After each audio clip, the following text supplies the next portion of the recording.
І вам слава, сині гори, кригою укуті, і вам лицарі великі, Богом не забуті. Борітеся, поборете, вам Бог помагає.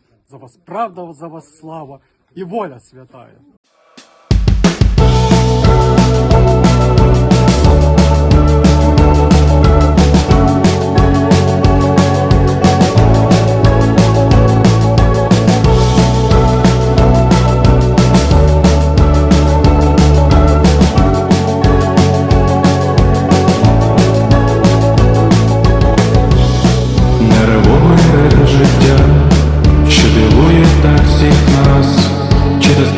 Почуття знову грав наш останній вальс, та навколо все в снігах, моя нічка без тепла, все тікає у бігах, де жиється палка весна.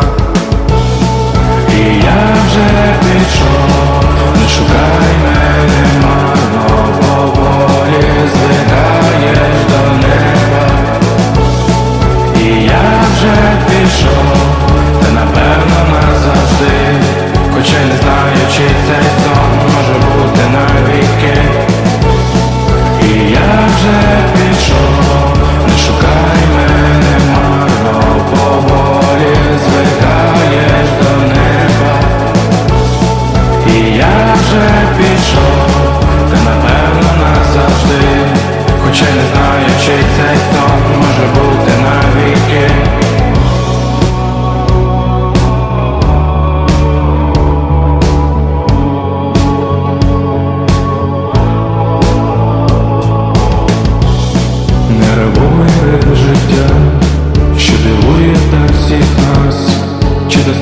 Почуття знову грав наш останній вальс, та навколо все в снігах, моя нічка без тепла, все тікає у бігах, де жиється палка весна.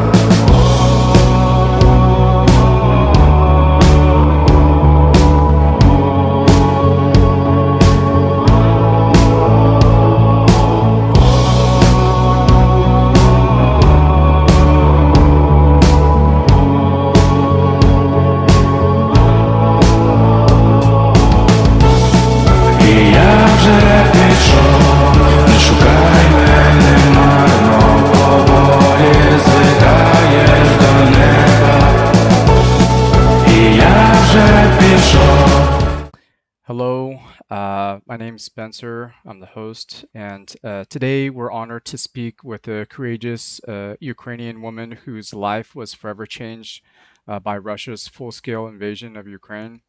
Her husband answered the call to defend his homeland and ultimately gave his life to service to his country.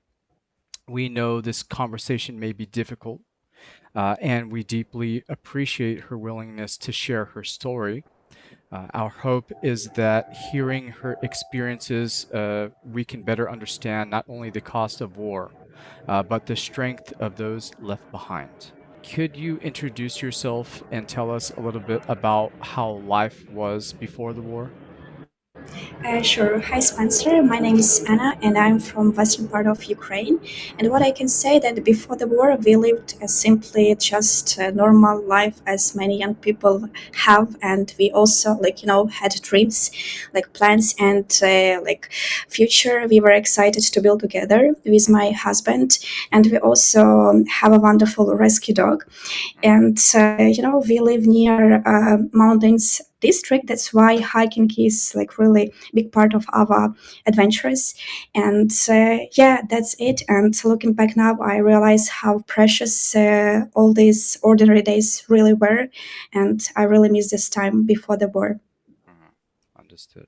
How did you meet your husband, and what was it about him that made you fall in love with him? Sure.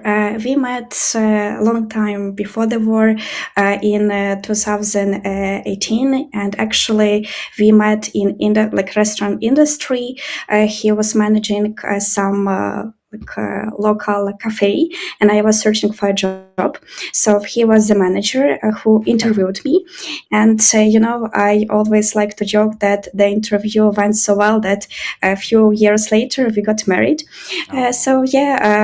we met in at work. So what I really loved about him is his courage, his intelligence. He was really into books, and his kindness. I believe these characters were about him, and he shouldn't prove it because it was usual. It doesn't matter whether it was with family, friends, or at work. He was the same, and yeah, I really like this personality. Hmm. Well, that's a quite a interesting story. You don't hear too many of those anymore. It's a classic one. I like to say. If someone had never met your husband, how would you describe the kind of man he was? Actually, I believe that everyone could say the same about him because these traits like fair, intelligent, kind. It was about him at work, at social connections, and I believe these characters people really saw and appreciated about him. Yeah, and if to talk about him from the childhood, he raised in a big family. He had three sisters and one brother, and unfortunately, their father left them when they were kids, and he took all like ownership of household to support his mom with all these duties. And I believe that's this experience taught him to be supportive and loyal to other people. And even when he grew up, these traits were with him with friends at work, and he always tried to be supportive, loyal, even when he was managing teams as director of restaurants field. And yeah, but some have to say simplicity of him combined with kindness. It's something that started in the childhood and was him during all lifelong. Wow, that's a very good description of this man. Um, what dreams and plans did the two of you have for the future together? Actually, I can say that before the war, we also had some just similar to many other couples' dreams. For example, to buy our own apartment, to raise kids, to travel and explore this world. And if to talk about Yura, he was always dreamed about uh, running his own business in restaurant field, to open some small cozy cafe because he was into coffee, and he always liked to say that there is no such stuff as much coffee. He drank a lot of coffee, and it's perfectly describes him. And when we had some memorial event in his honor, I also prepared some t-shirt, some branded t-shirt, and I used this quote because I believe this captured his personality so perfectly. So yeah. Okay, wow. What do you remember most about the day Russia launched its full-scale invasion? I think that anyone in Ukraine will never forget the morning on February 24 in 2022, and we wake up to explosions and air raid sirens, and at that time it was very unusual and unexpected, and of course we were terrified. So yeah, but that same day, Yura decided that I should leave city and stay somewhere safer with my parents. And during that time, he already knew that he wants to join some territorial defense forces because information about such centers were already shared, and the decision for him came almost immediately to join and support on our local level the situation from his side. Wow, that's a very courageous act of him to defending you and his homeland. I commend him deeply for this. Not a lot of people have the type of courage he does. When your husband decided to join the military, what was the conversation like between the both of you? What I can say that when I got the information that he wants to join military service, of course I was terrified and a little bit even angry on him because at that time I saw that he didn't think about us as a family, and later I understood that he simply couldn't do otherwise because his conscience wouldn't allow him to stay behind while others were risking their lives. And defending Ukraine wasn't just a decision he made, it also was part of his personality, and I think that he couldn't do differently. That's why what I really appreciate about our family, that we never try to control our decisions, but to treat it respectfully and support each other even when decisions sounds or looks for us very painful. Understood. Yeah, I can imagine, you have a whole life ahead of both of you, a whole list of plans, and they're really halted by this act of terrorism from Russia. Uh, I'm sorry for this. What emotions did you experience as you watched him leave to defend Ukraine? Of course, I was disappointed with this situation, and my heart was breaking. And yeah, but as I told that in our relationship, we always try to respect each other decisions and to make to give this freedom to make even some difficult decisions. Of course, I didn't want him to leave, but I understand why he had to, and yeah, something like that.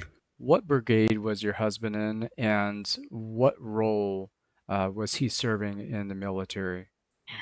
Yeah, Yurii was serving in the 42nd Mechanized Brigade, and he was working as soldier with drones, and he worked with some big kind of drones. Uh, it's called Vampire. Ah, Usually, it's in yes. a way, yeah, you know it. So he was working with this stuff, and as I told, he was very intelligent, and probably for this reason, it was easier for him to master this. Equipment, and he was serving in Kharkiv region, Oh, wow. especially to talk about Chuguyev district, and the village was Staritsa. Actually, it's village where he was killed by Russians, and yeah, he was serving in this part of front line. I see. Is there a favorite snack or type of food that Yura was eating on the front line or got to enjoy once in a while? Yeah, what I can tell you that even in civilian life, he was into cooking. Actually, in our family, he the kitchen was his favorite room at home because he was into cooking different dishes. And what was surprisingly for me, that even being on the front line, he had time to cook borscht, and yeah, he really liked to eat some delicious food. He didn't prefer some fast food or something like that. And what I really loved about him, because even being in like dangerous conditions, he found time to not only prepare some food for him and his fellow soldiers, but for animals like dogs who were there. He always fed them, and for me it was also about him, because from the childhood he liked to take care of others and to support each other. How often were you able to communicate while he was serving? I can say that we stayed in touch almost constantly, because when he had training, he had access to his phone, and once he joined the brigade, when he was a soldier who worked with drones, he also had an access to the internet, because they used Starlinks for their work. That's why, even when he was really far away from home and on the front line, he didn't have problems with access, or didn't last for a long time. So mostly we were in touch all day, and we understood what's going on at that time. Okay, yeah. The reason why I ask is because, for a civilian's point of view, one may think that, when a loved one goes off to war, you are in such little contact that you can only write letters, and it's not true, right? You are living proof that you have an extreme amount of contact with him, and you're always involved in in his everyday life as you were there with him. Of course, yeah, modern war absolutely differs from the war it was in the past. So, of course, war is the worst what can ever happen. But nowadays, it's in a way modern as it is. Is there one conversation, message, or memory from that time that you hold especially close to your heart? Actually, yes, I can recall that one day Yura told me that no matter what happened, I had to keep living. And I remember clearly that at that time I was also disappointed to hear this, because I had never had some worse scenarios in my head, of course. And for me, this was very painful. And yeah. But even nowadays, these words help me more than ever, because I really want him to be proud of me, how I try to keep going. But of course, when for example I had just ordinary life, and for me it was very painful understand that he unfortunately couldn't afford to live this ordinary life, being there on the front line. So of course I felt like some guilt. Yeah, And yeah. understood. How did you cope with the constant uncertainty of not knowing what each day might bring? Mhm. Actually, it's maybe sounds strange, but I always believed that everything would be okay with him, because he is too smart, he is too safe, and he would never do something dangerous. And even there, when his work was extremely dangerous, he always told me that everything is all right. Of course, I understand that he probably wasn't telling me the whole truth, because he wanted to protect me from worrying even more. So he carrying many of his fears probably alone, so that me and all our family could sleep a little bit more peacefully. And that was about him. He always tried to protect us from negative scenarios. And I always of course I had this worrying, but in the same time I was confident that anything bad could happen to him. Yes, I understand. Um, would you be comfortable sharing how you learned that your husband had been killed? Yes, of course, I can share this information. It's like the worst event in my life, but as it's already 1 year from 1 year and more from this event, so I can tell you. So, like, I knew something was wrong from the very beginning before, like, anyone told me. As I told you, that we always had a contact with him and we were in touch. So when he didn't answer me, like my calls that evening and during that night, I already understood that something's um, not okay, and I kept calling him over and over again, and like there were no answer.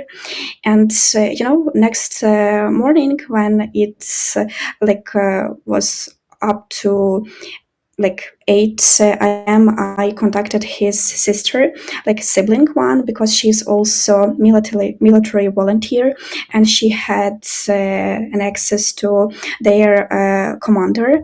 And a little bit later on.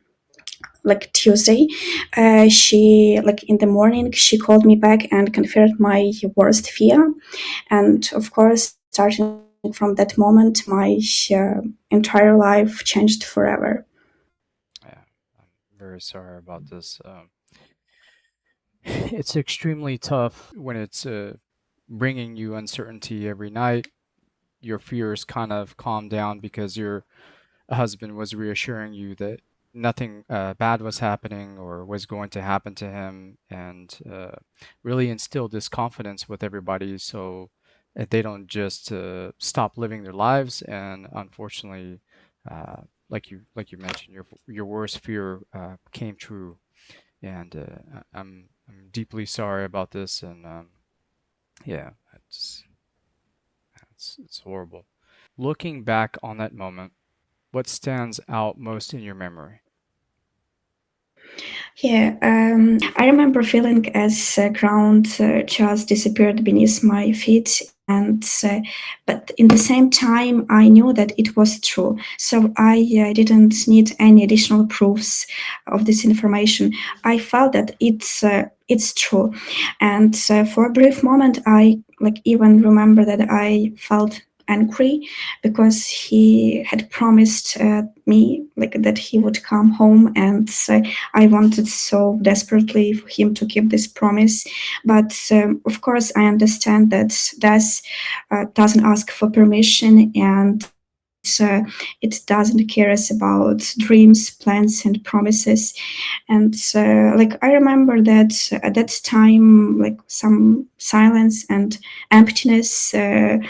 Like became so deep that I wanted just to escape and run away from it. But grief is not something that you can just escape, and you just need to learn how to carry it. Understood. In an instant, not only did you lose your husband, but also the future you had imagined together. How has that changed your life? Uh, yeah, I lost more than I ever thought it's possible to lose, but in the same time, I can say that I gained something. My faith in God became much stronger. I really started to believe in eternal life, and I believe this is not the end of our story. And like I also see time very differently now. I try to value each day and treat it as a gift, not as just granted. So yeah, I believe that living well is like also part of our responsibility to live with dignity, gratitude. So for me, it's also very crucial to carry memory of Yura, and I think that it's like part of my purpose while I'm living here. Yeah, this is a very beautiful way to look at life because, even in our present day today, many people are living fast and taking every second for granted. What dream or milestone do you miss sharing with him the most? More than anything, I just miss our ordinary life together. I miss our conversations, jokes, like making plans, drinking coffee together. And yeah, and what I really also realized nowadays that even, for example, if you have some like really great success or some fails at life, like failures, both of them lose that much of their meaning when you cannot share it with a person that you love to share. So I really miss how we always believe in each other, how we always were the biggest supporter to each other. And but in the same time, as I now like much stronger in my face, I believe that, and I can even feel it, that he continue cheer me on from the heaven. And like probably that's what I really miss a lot, but in the same time it gives me some like unexplainable power. Hmm. Yeah, I'm sure he is most definitely watching over you wherever you go from above, and you can only just ask that he continue to do this and not have to worry anymore. Do you ever find yourself imagining what your lives might have looked like if the war had never happened? Yeah, of course, I thought about this many times, and I think we would have been happy. Of course, not perfect, just regular life is like all these arguments and all challenges we face in our life. But we would have a chance to build our life together. And when I am thinking about how many graves would never have existed if this war had not happened, it hurts so deeply. And people often say that we are fighting for our future, but for me, like part of our future, unfortunately, is buried in cemeteries across Ukraine with all their dreams, plans that will never come true. And yeah, of course, it hurts the most. I understand. It's very depressing, very sad. Are there everyday moments, a song, a place, or a photograph that instantly brings back memories of him? Yeah, I'm very like grateful to both of us that we tried to collect all our milestones of life, and now I can recall it looking at the photos that we have. And some special place for me, it's the cafe where we actually met. And even nowadays, as it's in the city where I live, I like to go there, like to drink coffee, to recall how we were sitting there. And like because we always like to have some common like lunch or breakfast together. And of course it's so sad to do it alone now, but like in the same time for me it's also to continue our like tradition. And in this like small way I can also like have him closer in my heart, something like that. Mhm. What had helped you find the strength to keep moving forward through your grief? Mhm. uh, yeah, I can, as I already told, the first place is like definitely my faith in God. And second, it's the people who stayed beside me when life became really almost unbearable, if we are talking about the first months. And the like serious stuff is to continue doing what I really like. And for example, I found new hobbies, new activities. And as I now realize that we really have, all of us like has limited time here, we should enjoy and live it like as best as possible. So yeah, I try to like to do this because grief never disappears, but with time you just learn how to carry it without letting it destroy you. So yeah. How do you honor your husband's memory and keep his legacy alive? Mhm.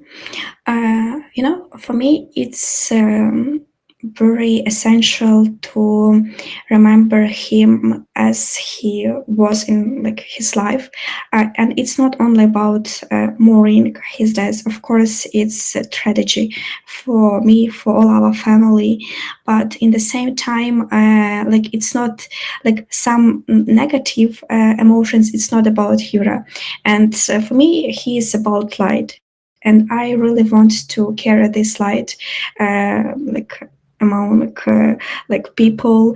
And when there was months after his death, we invited all people Yura deeply respected and loved to share some like warm moments about his life. And it was like really very touching, and like in some way I believe he really he was proud that we are strong enough to continuing celebrating the life he had, and to remember it. It was like a first event, and later in a year. We also arranged some local festival in his honor. We invited like all people, because entry was free for like any like citizen who probably knew Yura, and maybe some new people like who could learn more about the person who also lived in the same city with them. And we recalled him. There were many of his photos, live moments, and like I believe when we like continue speak about him, about other defenders who like sacrifice their life, a part of them will always remain with us, and it's very essential to do that. Mhm. Wow. What do you hope people around the world understand about the sacrifices made by Ukrainian families during the war? Yeah, I hope that people really understand that behind every like headline or every statistic, there is real families who faces with this just like horrifying reality, and for them, the life is changed forever.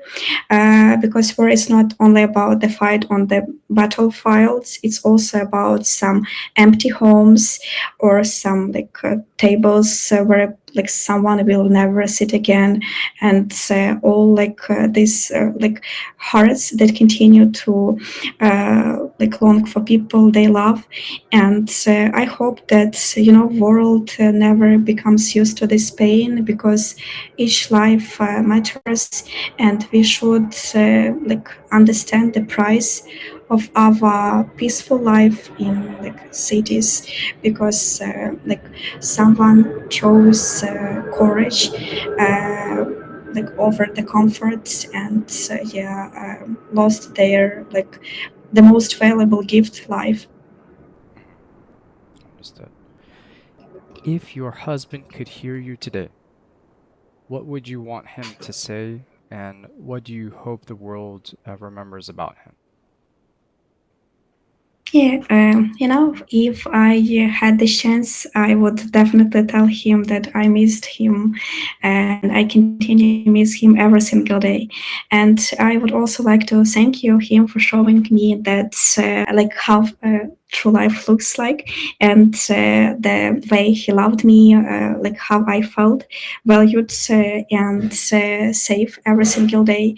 And what hurts the most is that of course, as all people, Yura deserves to live, and that's the hardest truth to accept. That unfortunately, he didn't. He like doesn't have this opportunity now, and I hope people remember him not only as a soldier, but as a person, a kind person with own dreams, plans, and desire to make this world better. And I believe that this will maybe, I don't know, inspire other people to live their life for fullest with dignity, kindness, gratitude, and love, like in honor of these people. And yeah, like something like that. Oh, very, very well said and heartfelt message. Thank you for this interview. Uh, War is often measured in maps, statistics, and headlines, but behind every number is a family, a love story, a future forever altered. We thank you for your courage in sharing such personal memories with us. Your husband's life and sacrifice and resilience remind us that the true cost of war is carried by ordinary people whose lives are changed forever. We wish you peace, healing, and strength in the years ahead. Thank you, Anna. Thank you, Spencer. Мій лицарський хрест, моя нагорода за те, що не впав, за те, що не втік. Мій лицарський хрест, яскрава пригода, що буде тривати мені цілий вік.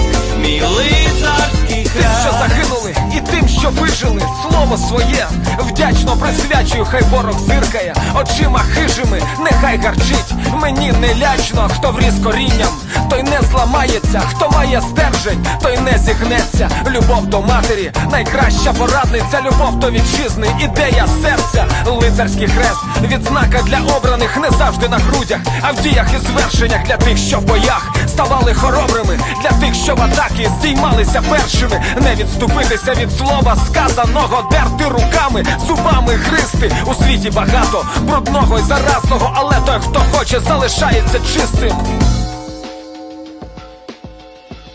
Мій лицарський хрест, моя